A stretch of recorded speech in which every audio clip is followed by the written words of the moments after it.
Good afternoon, fellow Toasties and honored guests, and especially you, Madam President. I could have made a toast today, but I chose against this for two reasons. The toast is for celebrating your halfway point in your presidency. But I chose against the toast because, number one, I've already given that speech assignment, making a toast. And number two, why make a toast when you can make a roast?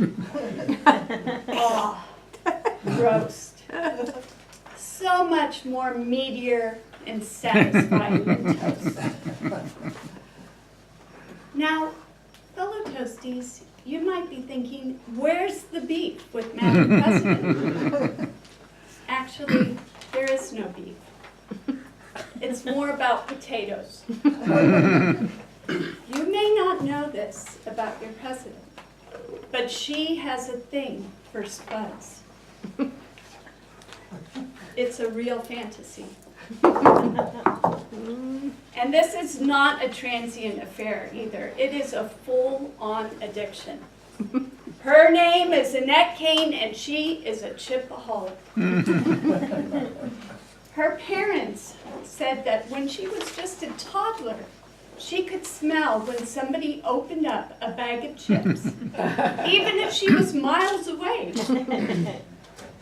Her husband is always amused when he watches her devour chips, and he often says, "Don't worry, Madam President, nobody's going to take them from you." He doesn't really call me that.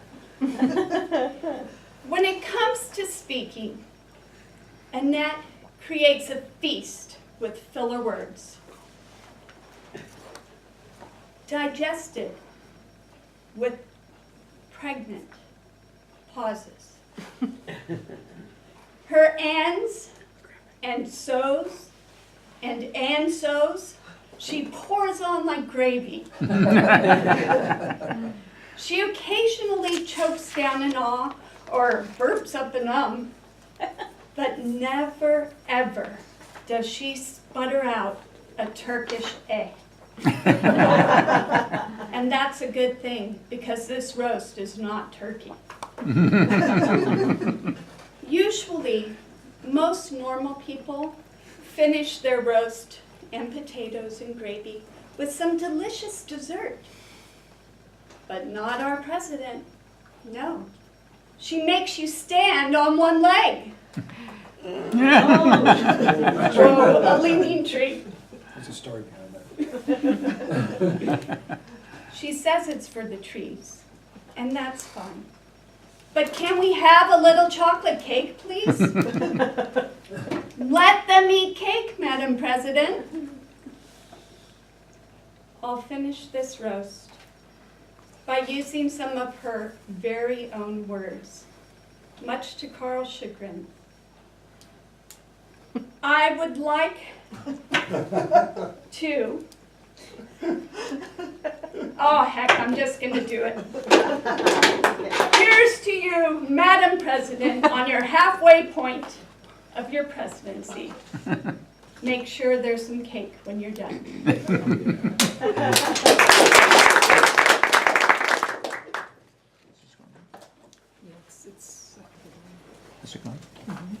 The roast. Annette, good job. I'm just going to say that straight up. Annette had a unique challenge to not only give this speech of a roast, but to give it to herself.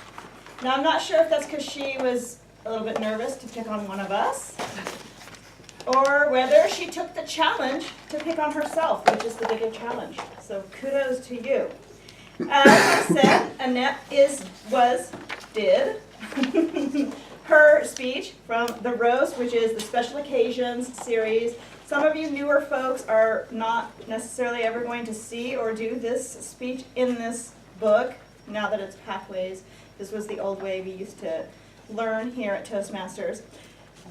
Her objectives were to poke fun at a particular individual, herself, in a good-natured way.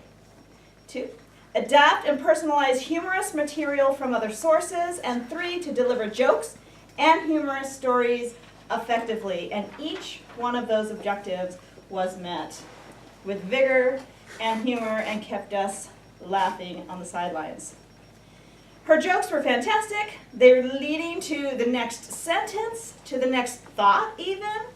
Her puns kept us feeling celebratory during her accomplishments. She was celebrating her halfway point. And one of the objectives here also was for her to use these jokes in a way that kept that occasion, that celebrated that occasion with the roastee herself.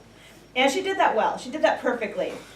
A question they ask is, how did the speaker's delivery contribute or hinder to the effectiveness of the humorous material? And I thought it was fantastic. Her delivery was confident, energetic, earnest, and friendly. And it contributed because we all were able to relax, and enjoy everything she was saying and doing up here. How effective were the jokes, it asks? Well, obviously, it kept us laughing, smiling throughout the whole speech, and it stoked our memories for those of us who have known Annette for a long time. So I would say very effective. Her body language was fully engaged. She moved around. She used hand gestures and facial expressions that were just phenomenal. She used them with skill. And that brings me to a couple of suggestions. The first one being, use more of the stage. Coming over here a bit was good, and maybe come more over here, back up even, come forward. So just use your body in the space. You've got a lot of space up here, and for a roast, you really could get into it a little bit more space-wise. Annette asked me to watch for her pregnant pauses. And even though her phrase, feast with filler words, was fantastic, the follow-up, digested with pregnant pauses, could have been a longer pause. And I would say that throughout consistently. You did have them in there. I would make them a little longer. If you're having trouble with a pregnant pause, count to 3. It will seem like eternity, but it's really not. It's a great speech. You're starting with the bio. Now, for those of you who don't know, we often write our own bios and give it to the Toastmaster to read. And in the bio, she roasted herself, which was just the best way to start. And then opening with, why make a toast when you can make a roast, was perfect. So thank you, Annette. Loved it. Can't wait till your next speech.